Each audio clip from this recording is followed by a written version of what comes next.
Hello வணக்கம். இப்போ வந்து நம்ம ஒரு எறா தொக்கு எப்படி பண்ணலான்னு நான் செஞ்சு காமிக்கிறேன் பாருங்கள். இப்போ ஒரு கடாயில் ஒரு 5-6 ஸ்பூன் கடலெண்ணெய் எடுத்துருக்கிறேன். சரியா? இதுக்கு தேவையான பொருட்கள் ஒரு 1/4 கிலோ எறா க்ளீன் பண்ணி கழுவி எடுத்து வச்சுருக்கிறேன். அப்புறம் ஒரு ஜாரில் நல்ல இஞ்சி, பூண்டு, மிளகு, சீரகம், மஞ்சள் பொடி இவ்வளோத்தையும் சேர்த்து கொஞ்சம் நல்லா மையாக அரைச்சி எடுத்து வச்சுருக்கிறேன். அதுக்கப்புறம் ஒரு பெரிய தக்காளி ஒன்று கட் பண்ணி வச்சுருக்கிறேன். ஒரு 100-150 இல்லை 100 கிராம் சின்ன வெங்காயம் கட் பண்ணி வச்சுருக்கேன். அப்புறம் கொஞ்சம் கருவேப்பிலை, கொத்தமல்லி எல்லாம் கட் பண்ணி வச்சுருக்கிறேன். நம்ம மிளகு சேர்க்கறதுனால நம்ம வத்தல் பொடி கொஞ்சம் கம்மியாகவே எடுத்துக்கலாம். 1/2 ஸ்பூன் வத்தல் பொடி எடுத்திருக்கேன். தேவையான உப்பு எடுத்திருக்கேன். அவ்வளோதான். இப்போ எண்ணெய் காஞ்சிருச்சு. இப்போ கடுகு போட்டுக்கலாம். கடுகு நல்லா பொரிஞ்சிருச்சு.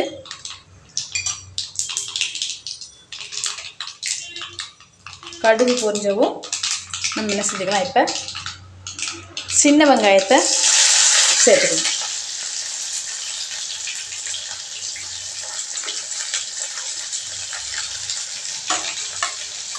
இந்த சின்ன வெங்காயம் நல்லா வதங்கணும்.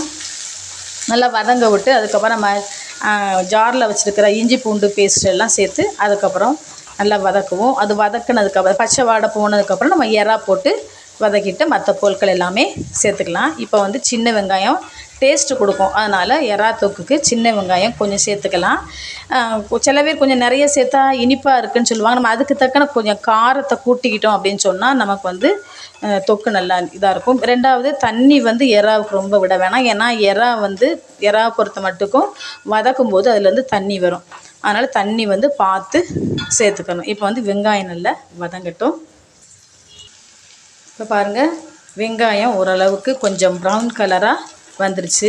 இப்போ நம்ம இது கூட என்ன செஞ்சுக்கலாம், இந்த இஞ்சி பூண்டு பேஸ்ட்டு அரைச்ச விழுதை நம்ம என்ன செஞ்சுக்கலாம், அது கூட சேர்த்துக்கலாம். தண்ணி நம்ம இந்த ஜாரை மட்டும் லைட்டாக அந்த கழுவி அதை ஊற்றின தண்ணி மட்டுமே நமக்கு போதும். மற்றபடி தண்ணி ரொம்ப தேவையில்லை. ஏன்னா நம்ம தக்காளி வேறு சேர்க்கறதுனால தக்காளியில் இருக்கிற தண்ணி, இந்த ஜாரை கழுவி விடுற தண்ணி, இது எல்லாமே சரியாக இருக்கும் எறா தொக்குக்கு. அந்த பச்சை வாடை போகட்டும். வெங்காயத்தோடு சேர்ந்து நல்லா கலந்து மிக்ஸ் ஆகட்டும். இப்போ பாருங்கள், நல்லா அந்த வெங்காயத்தோட அந்த பேஸ்ட் எல்லாமே நல்லா எண்ணெயில் சுருண்டு வந்துருச்சு. இப்போ நம்ம என்ன செய்யலாம், கழுவி வச்சுருக்கிற எறாவை நல்லா தண்ணியை நல்லா பிழிஞ்சு விட்டுட்டு நம்ம என்ன செஞ்சுக்கலாம், அந்த எறாவை அதோட சேர்த்துக்கலாம்.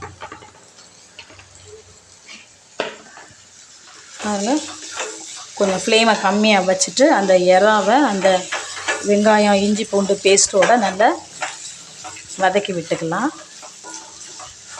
நல்லா சேர்ந்து வதங்கட்டும். இப்போ பாருங்கள், எறா நல்லா வதங்கிட்டு இருக்குது. இப்போ நம்ம எடுத்து வச்சுருக்கிற உப்பு, வத்தல் பொடி இதை நம்ம என்ன செஞ்சுக்கலாம், சேர்த்து அதையும் நல்லா மிக்ஸ் பண்ணி விட்டுக்கலாம். நல்லா மிளகு நிறைய சேர்த்துருக்கிறதுனால நம்ம வத்தல் பொடியை கொஞ்சம் கம்மியாகவே சேர்த்துக்கலாம். இப்போ வத்தல் பொடி உப்பு எல்லாம் சேர்ந்து எறாவோட கலந்துருச்சு. இப்போ நம்ம ஒரு பெரிய தக்காளி ஒன்று கட் பண்ணி வச்சுருக்குறோமா, அந்த கட் பண்ண தக்காளியை அதோட சேர்த்து நல்லா சுருளை வதக்கிக்கிற வேண்டிதான். அந்த எறா தொக்கு எப்போ அந்த இறக்க போகிறோமோ அப்போ நம்ம லைட்டாக கருவேப்பிலை கொத்தமல்லி எல்லாம் தூவிக்கலாம். இந்த தக்காளி தொளி என்ன செஞ்சிடும், கலண்டு சுருண்டும். அந்த அளவுக்கு நம்ம என்ன செய்யணும், இதை வதக்கணும். கொஞ்சம் வதங்கட்டும். கொஞ்சம் ஃப்ளேமை கூட்டி வச்சுக்கலாம். இப்போ பாருங்கள், தக்காளி நல்லா எறாவோடு சேர்ந்து வதங்கிட்டு இருக்கு. இப்போ நம்ம என்ன செய்யலாம், கொஞ்சம் ஜார் கழுவுன தண்ணியை மட்டும் என்ன செஞ்சுக்கலாம், சேர்த்துக்கலாம். அவ்வளோதான்.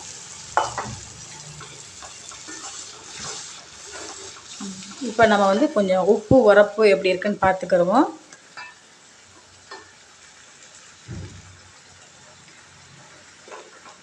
கரெக்டாக இருக்குது.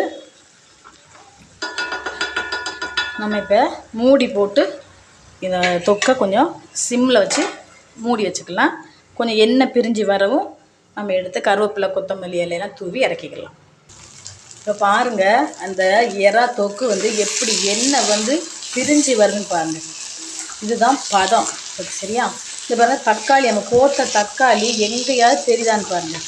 அப்படி சுருண்டுருச்சு, தக்காளி எல்லாமே நல்ல சுருண்டுச்சு. இப்போ வந்து நம்ம என்ன செஞ்சுக்கலாம், கருவேப்பிலை கொத்தமல்லி இலையை தூவி நம்ம ஒரு கிண்டிக்கலாம். அவ்வளோதான்.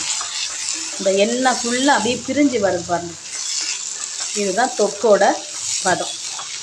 இப்போ இதை நம்ம என்ன செஞ்சுக்கலாம், சிம்மில் வச்சு ஒரு கிண்டி விட்டுட்டு அவ்வளோதான், எறா தொக்கு ரெடி ஆயிடுச்சு.